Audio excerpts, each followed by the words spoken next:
Hello there, CNFers. Before we get to the meat of this episode, before this train leaves the platform, I gotta say something. Because my friend Maggie Messett of Episode 8 fame posted on Instagram and Facebook about this, I feel like it's fair game for me to say something. She had to let go of her dog, Shinga, recently. Shinga led a very long and very loved life, from what I understand, and I'm deeply, deeply sorry for Maggie's loss. It's an unrivaled pain, especially when you have a sidekick that travels around the country and the world with you. A dog doesn't reach its teens unless she's deeply, deeply loved. We here at CNF Pod HQ are thinking of you, Maggie. All right. Let's go on to the show. Today's guest for episode 139 of the Creative Nonfiction Podcast is Dane Huckelbridge, author of No Beast So Fierce, the terrifying true story of the Champawat tiger, the deadliest animal in history, published by William Morrow. Initially, anytime, for me, when I start a nonfiction book, there's always initially this uncertainty because you want to be sure you can actually write a whole book about it. Before we hear more from Dane, first we must hear from today's sponsor. The Creative Nonfiction Podcast is sponsored by Goucher College's Master of Fine Arts in Nonfiction. The Goucher MFA is a 2-year, low-residency program. Online classes let you learn from anywhere, while on-campus residencies allow you to hone your craft with accomplished mentors who have Pulitzer Prizes and best-selling books to their names.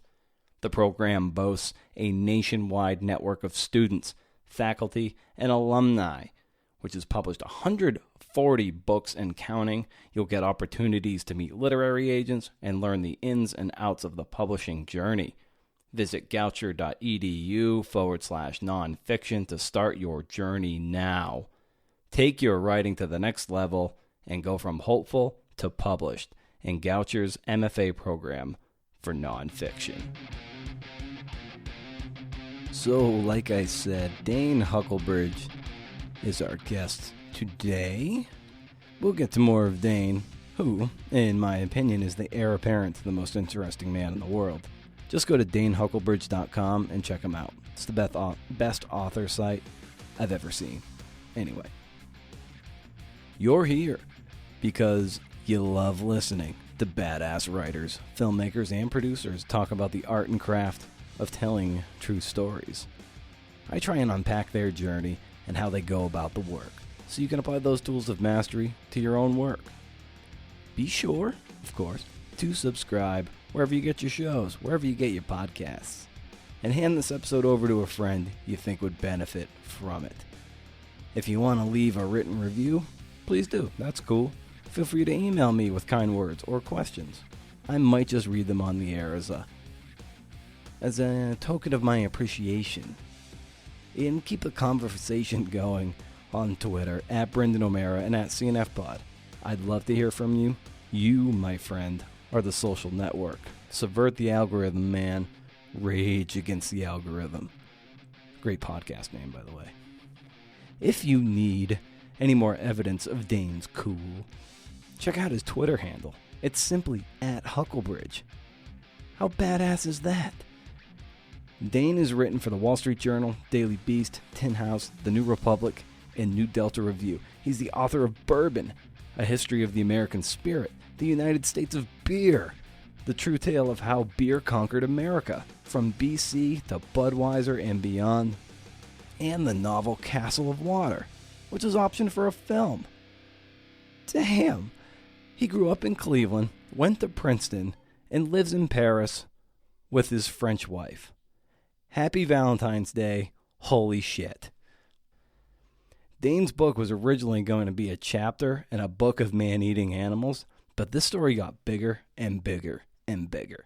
It's a brilliant exploration of the tiger itself, as well as British colonialism, and how this tiger was actually more of a man-made disaster. You know what? Let's get it on. Here's at Huckelbridge, the coolest dude living in Europe. And now you're living in Paris. There's a lot of time in between there. what was your childhood like? And do you identify as a Clevelander still? I do identify as a Clevelander still, although it's been a while since I've lived there full time. I mean, I left when I was 18 to go to college, and I went off to Princeton, New Jersey. Then after college, I went to New York for a number of years, and I was very young and naive, and I was convinced that it'd be easy to make it as a writer. And eventually, I did become a writer, but it was considerably more difficult than I anticipated, and took a lot longer. But so I lived in New York for a number of years. I was writing on the side and also doing some advertising work, and kind of started to get my foot in the advertising, industry world as well. And I did that for a number of years. I got transferred because of an advertising job to Puerto Rico for 1 year, so that was very cool and very interesting. Ended up back in New York, then ended up in France. I eventually ended up in France. I've been here the last few years. I guess it was always kind of a dream to come to Paris, and I was finally able to do it. And I've been staying here ever since. So I guess the long answer to your question is I do consider myself a Clevelander, and profoundly Midwestern too. I have kind of deep rural roots in the region through my parents, but yeah, I grew up in Cleveland. I still have a connection there, but I've spent a big part of my adult life living elsewhere as well, so I've gotten to see a little bit of the world and experience some things I feel very fortunate to have seen and done. So yeah. I guess that's the answer. Yeah, and there was a time too where you caught yourself an unfortunate illness from the Dominican Republic, and were and shipped home, of course. And I think, what was that experience like, having gotten back home, and then you sort of discovered literary fiction at that time? So what was that period of time in your life like? Sure. Well, that's sort of a weird chapter in my life, because right before my senior year of college, I did kind of volunteer work. It was with a literacy program in the Dominican Republic, and it was in a very rural region, it's in the Cibao, which I love. And I had a Cibaeño accent for the first few years when I spoke Spanish, because I kind of learned it there. But I still to this day don't know what it was, and the doctors couldn't figure it out either. And it's even possible it was something totally unconnected that, just happened to happen at that time. But I started feeling sick when I was down there. Kind of just figured it wasn't, it was something that would eventually go away, or that I could get fixed at a doctor's office. Ended up eventually coming back home, and it just never went away, and ended up kind of getting progressively worse. And so, I barely finished college. I remember it was kind of barely got my senior thesis done. And when all my friends were interviewing for jobs in New York or what have you, I was kind of too sick at the time. I went back to Cleveland, Ohio, stayed with my folks for a while, and hopefully kind of recover from this thing. And I guess it was then when I was just feeling, I mean, none of the doctors could figure out what was wrong with me. And, I didn't know, but I felt just awful, and was kind of, it wasn't really clear what was wrong. And I was pretty depressed about it at the time. I just started walking up to the local library and, kind of started checking out some of these old books, Hemingway and Fitzgerald and Henry Miller and stuff like that. And I guess that kind of sparked my interest in literary fiction. And I'd always liked writing. It'd always been something I'd done, but up until that point, it'd always just been kind of like a little hobby I did once in a while, or something for like a class in school, not something I actually considered as a career. But I don't know, something clicked at that moment when I started reading more literary fiction, like these kind of old time stuff I was finding at the library. And then I decided I wanted to do some writing, and I'm sure my first efforts were extremely amateurish and kind of silly, but I was, like I said, I was young and naive, and luckily I didn't know the odds that were up against young people who moved to New York to become writers, and I ended up deciding to give it a try. And so I ended up moving to New York. I still felt a little bit sick, but I was kind of starting to get better and feeling more normal. And I had a very shoddy draft of this silly first novel I wrote, and I had it on a floppy disk. That's how long ago it was. I had the novel on a floppy disk in a suitcase, and I hitched a ride with a friend to New York City. And years and years and years later, after tons and tons of rejection, I finally sold my first book, which was nonfiction. And then a few years after that, finally sold my first novel. So that's kind of the sort of the story of strange story of my mystery illness and how it kind of helped lead me towards writing, I guess. And it's one thing to read and consume a lot of stuff, and then it's another thing to read and consume a lot of stuff and then want to become a writer. So what was it about the reading you were doing at the time that suddenly made you think like, oh, this is the sandbox I want to start playing in? That's a good question. I think, I would say, well, one thing I remember is, this might sound very cliche. If it does, I apologize. But I remember one of these first kind of books that made me want to be a writer was reading The Sun Also Rises. And I remember just one of the things that kind of, and again, this might be very cliche, but it was just something I could sort of relate to in a way. Certainly not that I'd been in World War I or anything like that, but having to go back home to the Midwest after being far away and kind of being ill and kind of depressed about everything and lost in life. There's something, I guess, about those like lost generation writers that I could kind of relate to, just kind of feeling like everything's pointless and kind of feeling lost and possibly drinking too much as well. So I guess there's something about that I could kind of relate to. And like Hemingway had some of those short stories about kind of people who went home to their Midwestern towns and didn't know what to do and kind of didn't fit in or whatever. So I guess there was a little bit of that, and also I think even then I sort of had dreams of living abroad and seeing distant capitals and possibly even New York. I mean, it all seemed very distant and kind of inaccessible.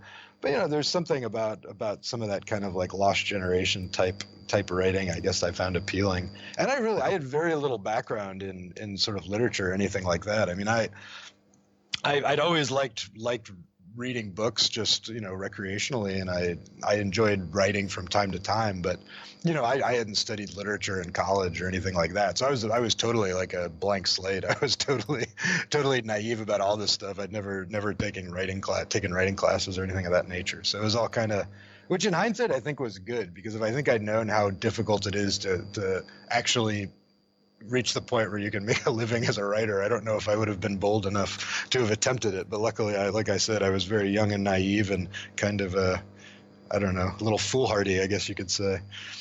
And what drew you to Princeton and to study history at Princeton? Well, it's not the greatest answer, I guess, but my older brother went to Princeton. Okay.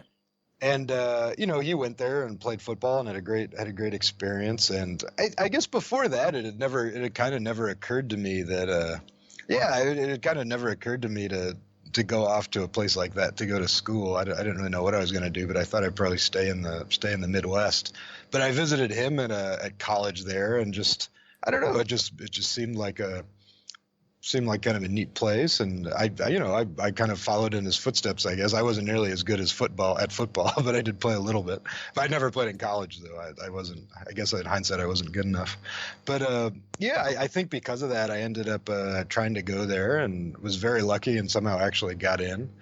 And history, this isn't a great answer either, but I do like history. Like, I do have a passion for it, but I'm not sure there's any one thing that drew me, specifically to history. I think more than anything, I'd taken a few history classes and they seemed interesting, and it was almost kind of a lack of other options. Because at that age, I really didn't know what I wanted to do. I didn't really have any grand plans. I think at the time I kind of figured I would go to college and then go back to the Midwest and, just get kind of a regular 9 to 5 job and go about my business. And yeah, like I said, it didn't really, I don't think it necessarily occurred to me, back at that point, the idea of like moving to New York and being a writer and eventually moving to Europe, like I think that hadn't really occurred to me yet. I was still kind of very much in a Cleveland mindset. So, What were your early growing pains when you moved to New York? Oh, I mean, I think everyone has sort of similar experiences, particularly when you come from, kind of a more provincial part of the country. But it was wonderful. I remember the first time I ever actually visited New York, even saw it. I was in college, and I think one of my roommates was from there, and like over Thanksgiving break we kind of went up. But I remember it was just, it was just absolutely eye-opening, and it was just all the things my whole life I'd kind of, on some level, hungered for. Just exposure to different people and different cultures and different experiences. I remember walking down the street the first time I was there and just grinning ear to ear because I heard so many different people speaking different languages. And that was something when I was a kid growing up. I had this shortwave radio I got as a Christmas present, and it was just the greatest thing in the world because suddenly I could listen to salsa music from Cuba, or listen to Chinese music from Voice of Free China, or listen to serials on the BBC, or just these broadcasts from all over the world, just music and language and things like that I'd kind of always been starving for, I guess, growing up in Ohio. And I remember, but I just had this instant love affair with New York because suddenly it was such a cosmopolitan place, so culturally rich and diverse. I remember it was just sort of it was just like a nirvana, I guess, for me. And at the time, now it sounds kind of silly, but just the smallest things at the time were so amazing for me. Just to be able to, just having a Turkish restaurant, an Irish pub, and a guitar store next to each other. Just this sort of like incredible mixture of opportunities and cultural experiences was really neat for me. And I loved it right out the get go, and I continue to love it. I haven't lived there in a few years, but I think New York's still my favorite city in the world. Huh. And so you get to New York, and you have the dream of becoming a writer. And so what were you doing? You've already alluded to it to somewhat, some extent. What were you doing to sustain yourself as you had to keep your dream alive?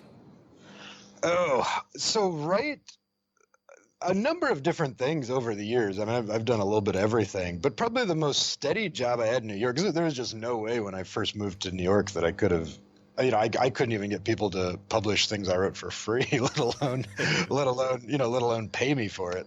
So I just had real kind of gopher type jobs in advertising, like real low level, just kind of, nothing glamorous at all. The pay was terrible. And I was barely, somehow I managed to find one of the last like cheap tenement studio apartments in the Flatiron area. And this was back, 2001, 2002.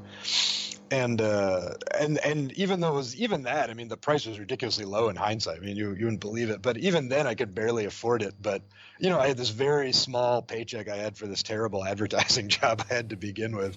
And I was just barely able to afford living in Manhattan at the time, which was just fantastic. I mean, I absolutely loved it. It was just such a great experience and so much fun. And so, there's a lot of shenanigans too. It wasn't all, kind of cultural, like responsible cultural activities. There was lots of late nights and shenanigans and whatnot too. But yeah, it was just a wonderful time. And I still remember those first few years in New York were some of the best years of my life. I just really, really loved it. And as you were, how were you building writing into your life at that time, around the shenanigans and around the work?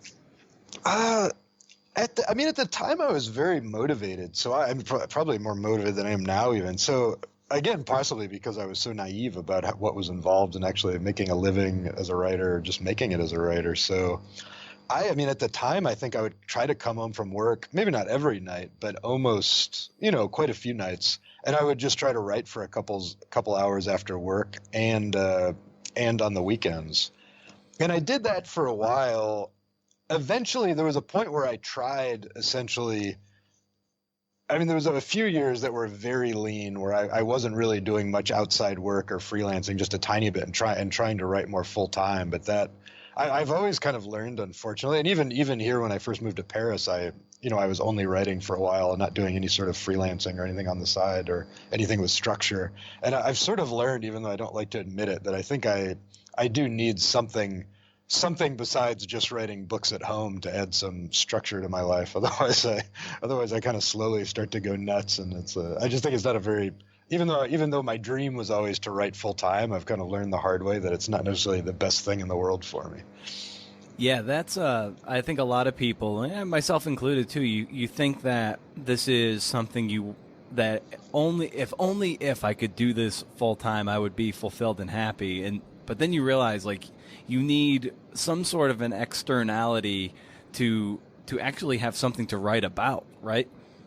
Yeah, exactly. I mean, I think my experience just was there's also that issue, just that I think if you're not really interacting with the outside world, then it's easy to miss out on the experiences and lack the insights where you actually have things to write about. And also just, I don't know, I guess just in terms of I guess you could even say like mental health or something. Even though at first it was great, I remember when I first moved to Paris, I was only writing, I was writing full time. I did that for a couple of years. And for the first few months, it was fantastic. Like I loved sleeping a little bit later than usual, taking walks, having a coffee, doing this and that. But then, it sort of caught up with me. And now I'm doing some more like freelancing and other projects on the side. I have a bit more of like a structure and swing by offices and stuff in addition to just doing books. And I think that, I don't know, I think even though I don't like to admit it, it's probably better for my well-being. Maybe I'm not quite as productive as I would be otherwise, but I don't know. I found that's just about balance, I think. I mean, you have to have some kind of structure and some kind of balance in your life, and you need to interact with other people and have things happening in your life besides just writing. I mean, it's kind of a sad existence, I think, if writing is the only thing that matters. And I think that, if something that was written by someone who only cared about writing, it's kind of, just not very. It just seems like it wouldn't be effective. It's not the best way to go about it. Exactly. You need to, replenish the well at some point. But speaking to balance, you once said that now I'm fortunate to write both fiction and nonfiction, which I think is a nice balance. One is more creative, the other is more analytic, and together they keep me from going nuts. So in what way does it keep you from going nuts to be able to dip into both pools? I think in a way, maybe it's just different sides of my own personality and my own interests. Because, as I mentioned, writing novels is very creative, and there's something very beautiful and fun about that. Just creating this imaginary world, just, purely sort of conjuring it from thin air. Like there's something very special and magical about that. But at the same time, I think there's another side of my personality. I did study history in college, and it's sort of been a thing where it's sort of like, I guess you could say maybe it's like exercising different parts of your brain, the same way like when you have when you're doing exercises, you're supposed to exercise both sides of the muscle, if you're doing triceps and biceps, otherwise like something's off and your arm won't work quite right. Right. So I think that kind of the creative side and the analytic side, they're both muscles that are nice to work out. And, my experience has been if I'm only doing one or the other, it's, again, it goes back to the question of balance and kind of equilibrium, that if I'm only focusing on creative artistic stuff, I think I tend to get a little too caught up in that. And I don't know, just, it's just maybe a little bit too, just abstract or something like that. But then also if I'm only doing, kind of hard analytical type stuff, then that, that sort of creative itch isn't getting scratched and I start to get jumpy. And, so I've just found doing both is kind of a nice balance. And I've been kind of switching off where usually I write a nonfiction book, then work on a novel, then do a nonfiction book and work on a novel. And so far it's worked pretty well for me. I really do enjoy doing both. And I think it feels like it's kind of rare in this day and age too. It seems like usually kind of agents and publishers often expect you to do one or the other, which for me, I don't know. For me, it kind of makes sense to do both. Like it's both ultimately, to me, writing is just storytelling. Like I don't really fetishize books and paper and ink and that stuff like that much. It's just writing is just a form of storytelling through a specific medium. And it doesn't matter whether that story is historical, you're telling a story that actually happened, or just creating a story. Either way, it's just the act of storytelling. And to me, there's not really much difference between the two. So that's why I always find it kind of peculiar that there's always this strange kind of invisible barrier between writing novels or writing, nonfiction or historical books. In either case, it's just about telling a story. Have you had the experience in writing a novel, for instance, where you're like, oh, this would actually be better as a nonfiction book, or vice versa, doing a nonfiction book, and you're like, you know what, I would like to take this in a more imaginative way? I wouldn't say that per se, Well, I would say one thing, for example, in the last one of the reasons this last nonfiction book that just came out, No Beast So Fierce, about this man-eating tiger in India, is so I find it such to be an interesting project because it really allowed, it is nonfiction, it's historical, but just in describing these sort of very vivid, gripping events that occurred when, face to face with a people-eating tiger, as it were, in the bottom of a ravine or whatnot. It just presented opportunities where it really was almost like writing a novel. And you're writing what happened. It wasn't making anything up, but just it allowed for these kind of creative uses of language and sort of exciting sentence structures and things like that. And that I really enjoy, sort of incorporating some of the elements of fiction into nonfiction. And I'd say also vice versa. And in the novels I write, you see this in Castle of Water, which is my first novel, and then I'm working on another one now. I do kind of work in lots of little historical references and kind of, I don't know, just the type of stuff that I, in my own weirdness, find interesting, like obscure languages and, strange diasporas and just these sort of how weird and interesting and rich the world is historically and culturally. And I tend to work in quite a bit of that into the fiction I write too. So again, it kind of goes back to the idea that for me, the two, like fiction and nonfiction, kind of build off each other. And it's not so much, it's not a binary thing in some ways. It's a spectrum. It's sort of at one end you have fiction and one end you have nonfiction, but you can they can play off each other in different ways, and you can use skills and techniques from one to kind of enhance the other, I guess you could say. And with the latest book, too, I think you had some moments, too, where you could, based on your research and just based on the nature of, pardon the pun, nature of the beast, you were able to imagine, based on your research, what the beast could be doing. And also based on Jim Corbett's writings, you could say this is likely how he felt, too. So, Sure. So even though it was grounded in something real, you could at that point make that extrapolation that does get into some foggier areas, but grounded in research nonetheless.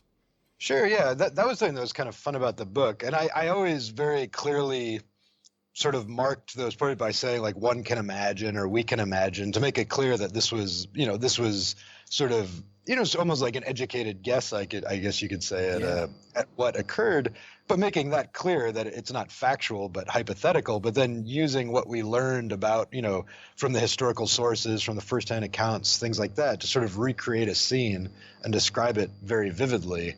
And then, that was something I thought was fun. It kind of goes back again to what I was saying about incorporating some elements that usually you'd associate more with fiction writing with nonfiction too, and sort of giving it, I really don't think that, I guess sometimes there's this reputation that nonfiction is kind of less interesting or exciting than fiction, but I think it's quite the opposite, or at least they're even in some ways. That there's not, you can have prose that's just as thrilling and scenes that are just as exciting in nonfiction than fiction, and in some cases even more so, because you're talking about things that actually happen. So that adds this whole other element to it, where it might be an exciting scene in a novel, but ultimately it's fiction. But when you're writing an exciting scene about something that actually occurred, it's sort of enhanced and spiced by this realization in the back of your head that this really happened here, that this isn't just the figment of some writer's imagination.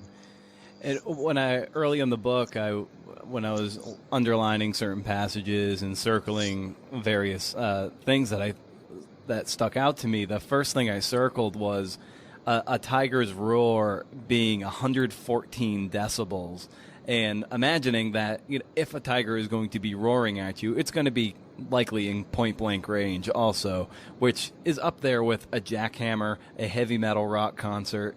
That really surprised me. I knew it was loud, but so in the course of your research and keeping something like that in mind, what really surprised you about tigers or just this story in general? I think in regards to what surprised me about tigers, or the story in general, let me think a second. I mean, one thing, the most obvious thing that's shocking is just the sheer number of reported victims. And that was kind of an interesting project, trying to determine if that number, first, if it was even possible, if it was, if this is theoretically possible for a tiger to eat this many people in this amount of time, which, sort of macabre, I guess, but it's what the book is kind of about, just the story of this tiger that started eating people essentially for reasons that were ultimately man-made. I mean, that's another central thesis of the book, that this wasn't a freak of nature. This was a man-made disaster. Right. It was kind of illogical. It was almost illogical that the tigers would gravitate this way based on, what was happening in India at the time, which, of course we'll touch upon. Sure. Yeah. I mean, that's I guess the central tenet of the book. Like I said, it's, how what looks like this sort of freak of nature, this tiger that started eating people by the hundreds, actually was a man-made disaster. What was happening, with colonialism, with environmental destruction, with deforestation, overhunting, how all these factors sort of contributed to create this perfect storm where this, tigers are normally very elusive, shy predators. If you can live in tiger country in India or Nepal and never see a tiger because they're very shy creatures. They want nothing to do with people normally. And yet this tiger, something was so off kilter in the natural balance of things that, it just became this killing machine and, killed tons of people. So I guess that was probably the most surprising thing when I first was sort of confronted by the subject, just the sheer number of victims, which is, 436 is the reported total. So a big project in the book was seeing if that was feasible, and then seeing what kind of evidence there was to support that. So go look at that number quite a bit in the book. And besides that, things that were kind of surprising or shocking, I guess also just learning about tigers and learning. I knew beforehand that tigers were these sort of ultimate predators, these, immaculate creations of evolution that had just evolved to the point where they were really fine-tuned for hunting their prey, but just reading what they're actually capable of is just extraordinary. When you read, they can run as fast as a thoroughbred racehorse, and they can jump over, a basketball hoop, and they, can crush like a bison's head with a single swat of its paws, and all these things that you just realize how just incredibly awesome in the, in the sort of original sense, awe-inspiring that these animals are. And then also comparing that to how incredibly feeble human beings, when they don't actually have weapons or anything of that kind, how unbelievably feeble a human being is next to a creature like that. It was kind of shocking, but also, I guess, inspiring in an odd way. Yeah, and something else too, just about how evolutionarily engineered tigers are to hunt is not only their sheer physicality, it's also how unbelievably stealth-like they are, and that's really their superpower. On top of the physicality, but that they can creep up on prey probably within 2 bounds of them without the prey even knowing they're there, and then just totally wallop them. Yeah, I mean that's their strength, and that's a difference between some with lions, for example. Yeah, they're sort of I guess you could say the closest predator to tigers. Is lions, they live more in these kind of open savannas in Africa, and they evolved as social creatures where they learn a bit like wolves, I guess you could say, to kind of live in prides, or packs with wolves, prides with lions, and hunt cooperatively. And they develop this social structure and a hierarchy, and because of that, their behaviors revolve around that, this idea of this sort of collaborative hunting and socializing. Whereas tigers, which are more kind of deep forest jungle predators, they evolved in a evolutionary matrix where it was a disadvantage to be social, and it was much, when you're in a dense forest, it doesn't really help you so much to have that same kind of relationship. It's really about stealth and about ambushing prey. So they tend to be much more solitary than lions. They're almost always, except when mothers are rearing cubs or during mating, they're almost always solitary creatures living on their own in the forest. And how they hunt is they ambush. I mean, they've evolved to live in this dense brush, and they know how to camouflage. They camouflage well with the background, and they're just very, very skilled at getting very close, staying very low, and then just in a blind rush of power and speed, overwhelming their prey before they even know what hit it. And how did you arrive at this particular story, and then at what point did it really just start to unfold and unpeel to you? Sure. I think I've always had this fascination with apex predators. I mean, for some of the reasons I described, just their power and their grace, and just the awesome things they're capable of, sort of admiration, I guess you could say. And I did have an idea initially to do a book just about man-eating apex predators in general, just because it was just sort of a, kind of an intriguing topic, and I talking about doing it. The idea I had initially was to do each chapter a different animal, a different species, great white sharks or wolves or tigers, and talk about historical instances where this had occurred. It was like the Beast of the Gévaudan was this famous wolf that ate over 100 French peasants, or the Jersey Shore, shark attacks from 1916. I was going to ask you if you had read Capuzzo's Close to Shore. No, I haven't actually read it. I think I may have skimmed a few parts just to learn about sort of the incident, but I haven't actually read that book. But it was something along that vein that was just, and tie it to ideas of kind of the same ideas of habitat destruction, things like that. How apex predators kind of transform, gain this capability to hunt human beings when their prey species are diminished and their habitats are destroyed, things like that. And that idea didn't really work out, and I think my publisher at the time, kind of said it just seemed a little too broad or whatnot. And I didn't really think about it for a while, and started looking at other things. And then my editor got back to me at some point, a couple of years later, and said that he'd just read an article or something about this Champawat tiger. And, I think he remembered I'd been interested in this. And actually, I think on the chapter about tigers, I even wanted to write just that chapter about this tiger. But it was his idea to actually write a book just about the Champawat tiger. And initially, anytime, for me, when I start a nonfiction book, there's always initially this uncertainty because you want to be sure you can actually write a whole book about it. I mean, 300 pages is a lot of material. So you're always a little bit iffy at first, just want to make sure that there's actually a story to tell that can fill up a book. But what I found, the more I started reading about this tiger, the more the story started unraveling. That it was a humongous story because like I said, it became this idea that this freak of nature tiger is actually a man-made disaster. All these strings started unraveling about the history of colonialism in India, the history of some of the dynasties in Nepal and how that affected treating how they started clearing some of the jungles and things like that. Just the history of agriculture in the region, of industry, all these different strings, and then it became this much bigger story. And that's and then there's always this kind of aha moment when you realize, wow, not only can I write a book about this, I think I could write a pretty interesting book about this because it's there's a lot of material and it's a great story to tell.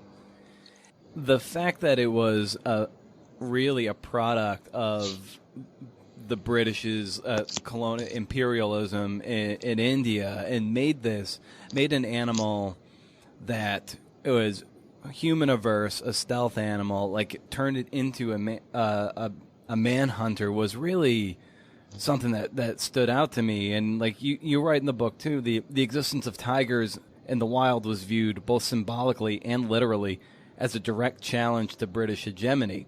Overcoming that challenge was an act of conquest, of colonization, and it was very much encouraged by the colonial government. So that,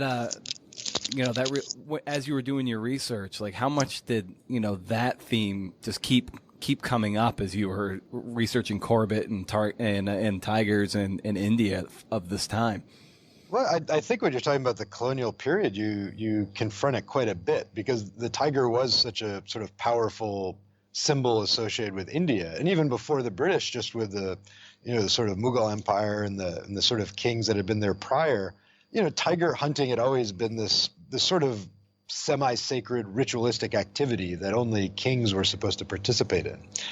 And and they did hunt tigers, but usually at a pretty sustainable level. I mean, they were never interested in, like I said, it was sort of this sort of sacred thing. They weren't interested in exterminating tigers the same way, like the purpose of a Spanish bullfight isn't to make bulls go extinct. It's sort of this, regardless of how you feel about it, because a lot of, understandably, a lot of people don't like bullfights, but the purpose isn't to wipe bulls off the face of the earth. It's sort of this ritualistic killing of a bull. And that's kind of what tiger hunting was like in a way for these kings as well.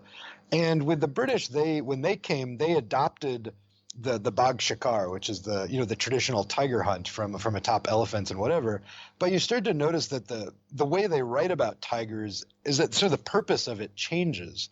And instead of it being sort of this this ritualistic activity for a Maharaja or an Indian king, showing sort of reaffirming their place in the sort of order of, the grand order of things in India. It became just this kind of symbol of conquest, that this quote unquote civilized hunter shooting this wild, like savage creature that was associated so much with India and with Asia became, it was still kind of ritualistic in a way, but the meaning of the ritual changed and became very much about exerting sort of conquest and dominance, and also ultimately to kind of wipe tigers off the face of the earth. I mean, when you read these accounts, it's almost the way they describe tigers is, it's sort of like the way, Europeans describe wolves or things like that, just, Hans or, Little Red Riding Hood type stuff, just these evil, sneaky, villainous sort of demonic creatures that were dead set on just, killing every human they could find, which when you actually read things that were accounts written by people, actual Indians, or when even today, when you talk to people in Nepal or India who live alongside tiger reserves, you never encounter anything like that. I mean, that was very much a sort of a Occidental Western, way of looking at something they didn't understand, these wild tigers. And you read accounts of people who, sort of talk about wiping tigers, wiping out tigers was synonymous with sort of clearing the jungles, cultivating the land, making it quote unquote more civilized and more farm-like and more European, I guess you could say. And in their eyes, and that's, unfortunately they did a pretty good job of that over the years. When you look at, in the year 1900, I think the population of tigers in Asia was around 100,000, and in India it was somewhere between like 70 and 80,000. And by World War II, by the 40s, which is right prior to Indian independence, it was just down. I mean, the population of wild tigers in India was down to the thousands. I mean, it had been wiped out. And that's when people started to think that, wow, tigers might actually go extinct.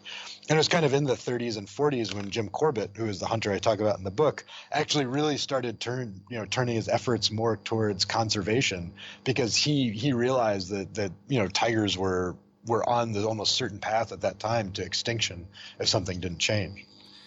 And with the tiger too, you had written that in a way it had become a symbol of a British hegemony or a challenge to it. And yes, exactly. And then in a way it pivoted in my head too, especially given that the Indian people were not allowed to arm themselves. That these tiger attacks in a sense became a symbol of that hegemony in a sense, because the tiger then became a threat to them in a way that was more challenging to them than it was to the British. And is that something that occurred to you, or is that kind of unique to my experience reading it? I think that's an accurate reading. And what you had was, there was the famous kind of Indian rebellion of 1857, what the British called the Mutiny, when a number, Britain, India was a British colony, and you had, whole regiments composed of Indian troops. And there was this uprising where, and that spread beyond the sort of military and started spreading to the populace, where, you could argue in some ways it's kind of like the American Revolution, but it was essentially, this colony, people rose up against the British Empire, and eventually it turned into a very, violent rebellion, and there was atrocities committed by both sides. It's a pretty unpleasant period in history. But once the British reasserted control over India, one of the results was this Arms Act that essentially banned any sorts of weapons, including hunting implements, among the local population without, a permit that was very hard to get. Probably some Maharajas and things like that could get them for hunting. But, your average person wasn't allowed to own any sort of firearm or weapon. And what that meant was in communities that did live in proximity to tigers, even though man-eating tiger attacks historically were very rare, in previous times, if there had been an issue like that, the local population would have had the sort of hunting implements, the weapons, and the know-how to, as a community, you sort of corral the tiger, trap it, and kill it if it was needed. And because of these British regulations, the people were essentially rendered helpless. And then in addition to that, you also have these sort of forest acts that the tracts of forest that remained where the people were no longer permitted to go into the forest, which meant that things like gathering animal fodder, firewood, foods from the forest that in many parts of India and in India people have been doing for thousands of years, they suddenly couldn't do anymore. And yeah, you just had to, in the case when you have a tiger like the champawat that comes about, the people were kind of sitting ducks, and they, this knowledge and the means of defending themselves had essentially been lost, and they no longer could come together as a community to defend themselves against a tiger like this. Yeah, and given the climate and the tensions at the time, how surprised were you that Jim Corbett was able to engender any trust at all to allow to recruit hunters with them and to try to fulfill the mission? Sure, and that's an interesting part of the book. Is one of the things Jim Corbett learns very quickly is that hunting a tiger like this, it's not a solo endeavor. And I think when he set out, he kind of had this idea of him confronting it, like Beowulf or something on his own. And he actually tried and very nearly got killed. He chased it into a ravine by himself and was almost killed in the process. It had just run off with a girl. It had captured, this tiger had sort of snatched a girl from a village and gone deep into the woods into this ravine. Jim Corbett chased after it, went down into it, and just before nightfall, and realized very quickly that had been a huge mistake. And he comes very close to getting killed at that moment. He luckily makes it out. And from then on, I think he has this revelation that this is going to be a community endeavor, that it's not something that he's going to do on his own. And the challenge at that point is winning the trust of the local population in the town of Champawat, just because it's a region that's historically been pretty hostile to the British. And when there were these uprisings in 1857, it had been kind of a center, a hotbed of anti-British sentiment. So I think that was a challenge. But one of the things I thought was very interesting, and that's one thing I would mention too, though, is when it comes to sort of the political situation, Corbett doesn't talk very much about it. He kind of, glides over the sort of friction with the local Indian population and things like that. He doesn't mention the forest fires that were being lit in protest and these different protests and things like that. It was a tense time, I guess you could say, and there was a pretty tense relationship between the people of Kumaon, which is this region of India, and the colonial government. He doesn't talk very much about that, which it probably isn't that surprising, because I notice when you read colonial narratives, that's very common. I mean, oftentimes the kind of the things like atrocities or tensions or whatever are sort of elided over. You don't get you kind of have to read between the lines sometimes to figure out what's actually going on. But Corbett does figure out eventually that it's going to be a collective endeavor, that he's going to need the help of the whole community. And ultimately, the reason he's able to do that is because there is a sort of a local official, the Tahsildar, who decides to help him, who decides that Corbett's the one chance they have to get rid of this tiger. And it's interesting. It's sort of mischievous in a way that Tahsildar effectively manages to get the people on the side by telling them that in this one instance, they'll be allowed to use all of their illegal weapons. Because even though weapons were illegal, many people still had these very kind of like outdated blunderbuss, musket loading rifles and things like that hidden away under the floorboards.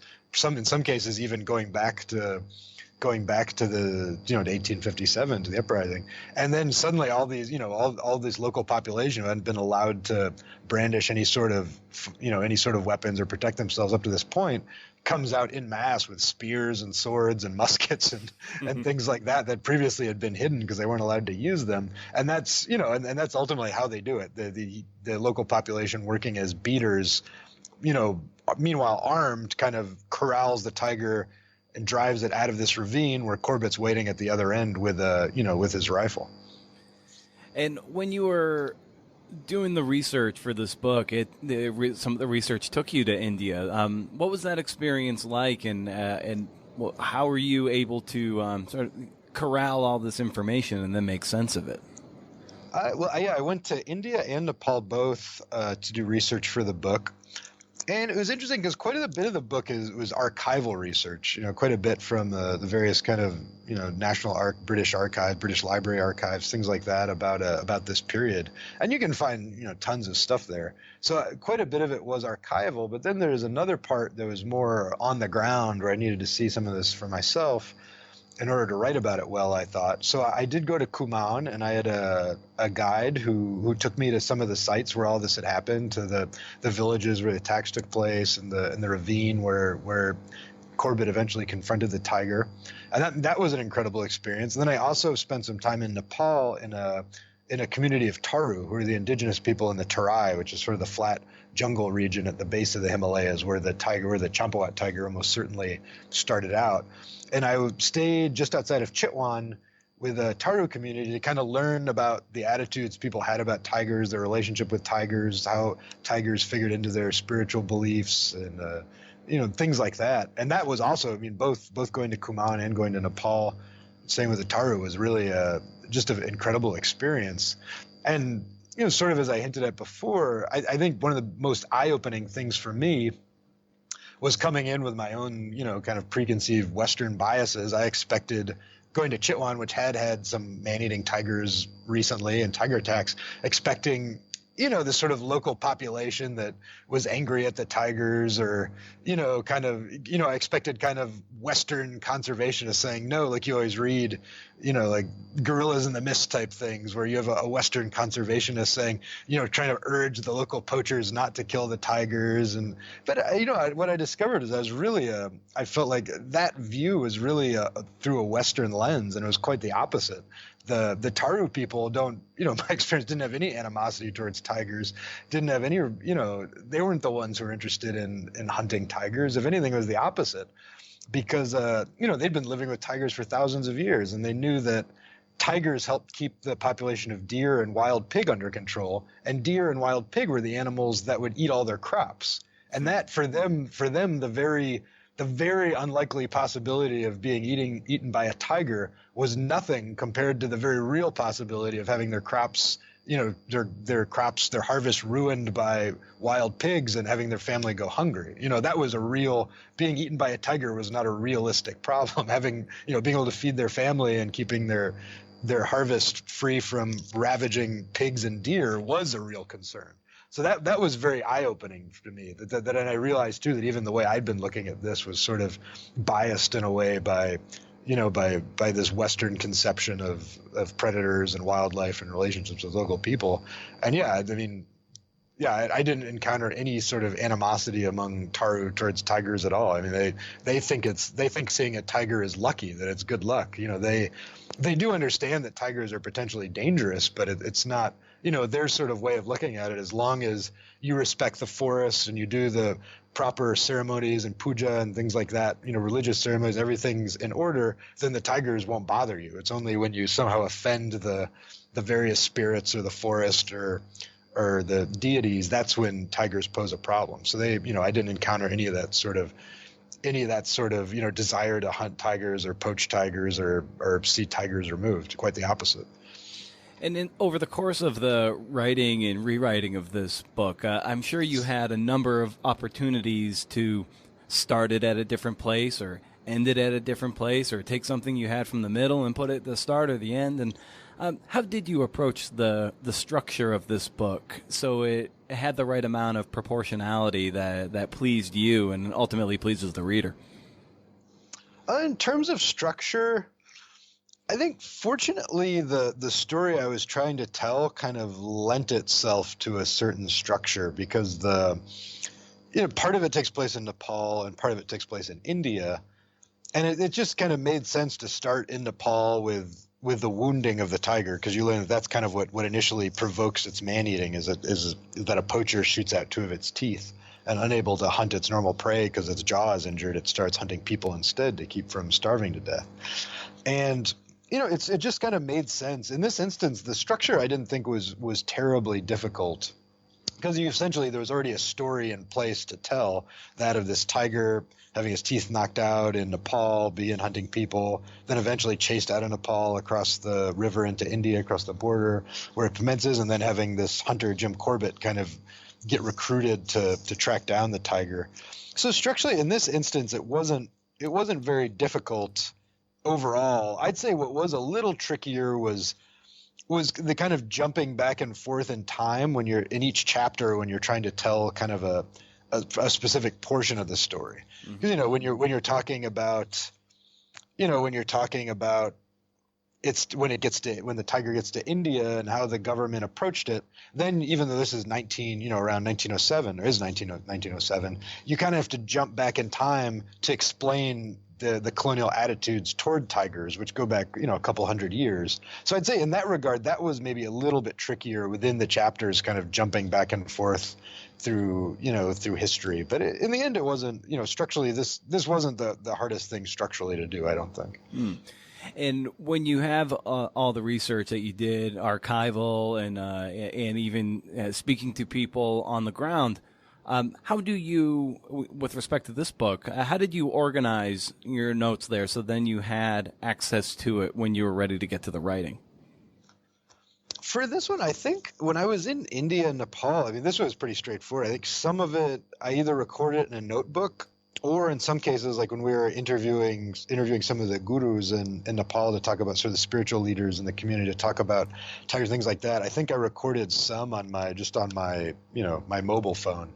So it was really just that. It was really just writing things in notebooks, and when it was something longer, like an interview or something, recording it on the phone. So it was pretty straightforward.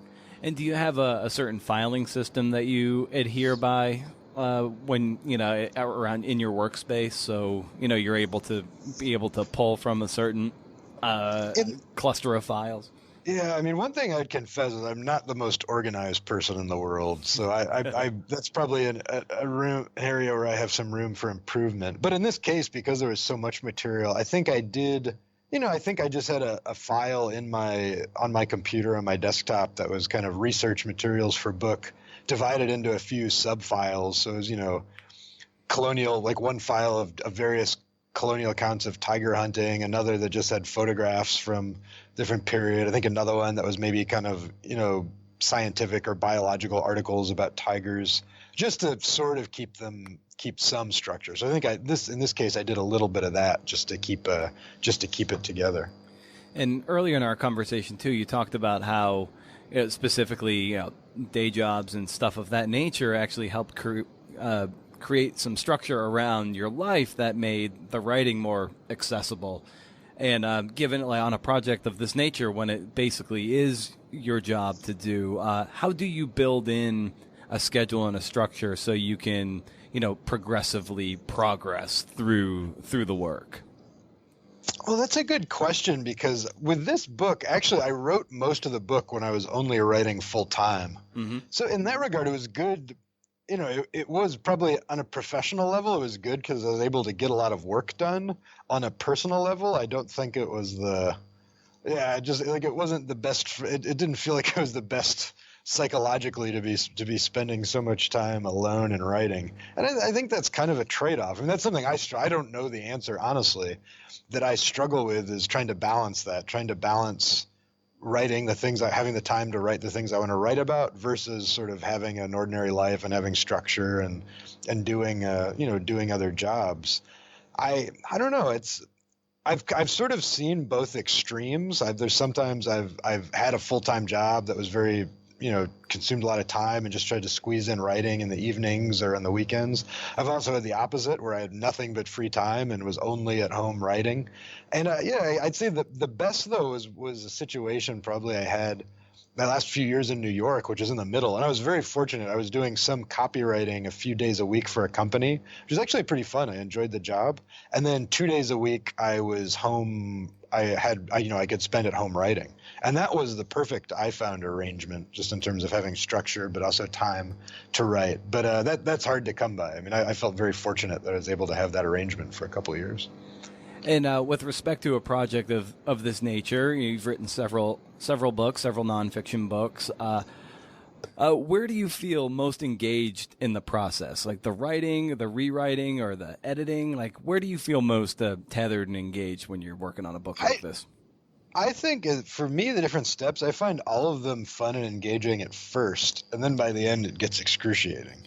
So, for example, I find just when I first start writing a book and it's moving along, it's very exciting. But then when for example, right now I'm working on another novel and I'm kind of three-quarters done, and I'm just, and I've sort of got the whole structure, just a few holes I have to fill in, the chapters that I wasn't so excited to write. And that's, at this point now, it was fun initially, and now it's kind of, I kind of just want it to be done with, and it's kind of excruciating.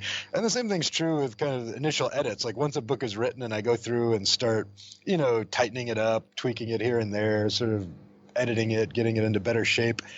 At first, it's very fun. I mean, it's very exciting at first, but then after you've already read through a book 5 or 6 times, then I know that I still needs work and I still needs to tighten it up. But at that point, it's the novelty and the excitement have worn off, and it kind of becomes a chore. So yeah, I mean, I would say each of the different steps of writing a book I find very fun at first, and then kind of grueling a little bit toward the end. So it can be tough sometimes to get motivated to finish. Who were some writers and books that you kind of modeled your historical narrative nonfiction after, and maybe writers and books that inspire you to write in this genre? Well, for nonfiction, I have very different answers for fiction and nonfiction, but for nonfiction, so like a writer I kind of got into that, started to show me how you write nonfiction and historical books in a way that's pretty exciting and engaging. It was Mark Kurlansky, like the Salt and Cod and the Big Oyster and the Basque History of the World, I think was one. Mm-hmm. Like I always found those very, very entertaining, that they were very informative, very well done, historical books, but they're engaging to read. And I thought those for me were kind of a good example of how to do that well. But also, too, I feel like with No Beast So Fierce, this tiger book, I kind of went a little bit beyond what I've done before and started to venture into slightly more, creative nonfiction categories at times as well, where, you're sort of recreating some of these moments. And like I said, it feels almost like you're writing a novel when you're trying to recreate these events that happened. And for that, I don't know. I'm sure there are nonfiction writers who do that very well, but I can't think off the top of my head ones that I would say had like an influence. Mm-hmm. I think more so for me, for that's kind of that's just kind of a melding of what I had done previously with nonfiction, but also working in some of the, stylistically working in some of the things I like to do with fiction as well. Where can people find you online and get more familiar with your work if they aren't already more familiar with it? Sure. You can, of course, I have a website, DaneHuckelbridge.com. I'm all the social media stuff like Facebook, Twitter, Instagram. It's not exactly my forte, but I do that as well. And if you want to get a copy, of my latest book, No Beast So Fierce, you can go on Amazon or to your local bookstore. And the same is true of the last novel, Castle of Water. Should be able to find those in the same places. Fantastic. Well, thank you so much for thanks for writing the book. The book is an amazing account. It's super engaging, informative. It checks all the boxes for historical nonfiction. So thank you for that. And Dane, I'll have to have you back on for a round 2 at some point down the road so we can dig into some other granular natures of the writing life. Oh, sure. It would be a pleasure. Thank you so much. I enjoyed it.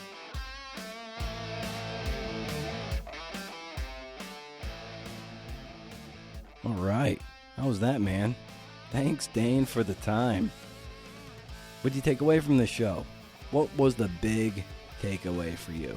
Keep the conversation going on Twitter, at CNFPod and at Brendan O'Mara. I'd love to hear it. Thanks again also to Goucher's MFA in Nonfiction for the support. And I'd be honored if you shared the show with a fellow CNFer. That's how this thing grows, man. Hand by hand. We'll do this. What else? Is that it? I feel like I'm forgetting something. If I am, well, there's always next week when I talk to James Carl Nelson, author of The Polar Bear Expedition. See what happens when I've got shows in the can? That's a tease, baby. All right, last thing, if you can do, interview. See ya.